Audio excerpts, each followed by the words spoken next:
Highly intelligent, fiercely independent people all too often find themselves completely locked into place by toxic relationships. We often assume these victims are simply naive or weak, but the data suggests that these dynamics have very little to do with the target's intelligence or character. These same psychological levers operate within ordinary friendships, within close romantic partnerships, and modern corporate workplaces. Toxic individuals do not rely on physical force. They use a system of psychological levers designed to dismantle a person's perception of the world. Escaping this trap requires us to ignore the emotional noise and look directly at the mechanical system operating beneath the surface. The first phase of the system is the calibration. This is where the manipulator maps your psychological boundaries. Before the control becomes overt, a toxic person deploys micro-transgressions, like a subtly insulting joke or a small broken promise. These are soft probes. The perimeter on this blueprint represents your boundaries. Small data points register which levels of disrespect you tolerate. This calibration maps your breaking points, ensuring a manipulator knows how far to push without triggering your instinct to leave.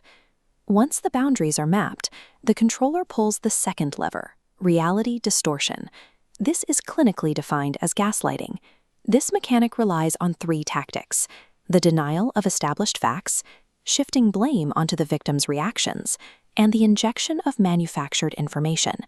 The operational goal is to relentlessly erode your confidence in your own memory and physical perception. In this flow diagram, your reality is being overwritten. You begin to outsource your objective truth directly to the controller. Gaslighting is a structural attack, making your internal compass dependent on the toxic person for navigation. The final lever is the most powerful. It is the binding mechanism that keeps the victim from walking away. If a toxic person was abusive 100% of the time, the logic of the situation would be clear and you would leave. Instead, they use intermittent reinforcement. This line graph shows erratic spikes of extreme warmth dropping into sustained valleys of abuse. These unpredictable highs trigger dopamine spikes, hijacking reward centers to create a trauma bond.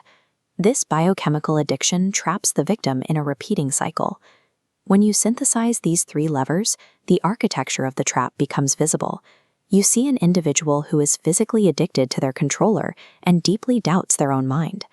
This system relies on operating in the shadows of your confusion. Once the mechanics are brought into the light, the manipulator's power begins to destabilize.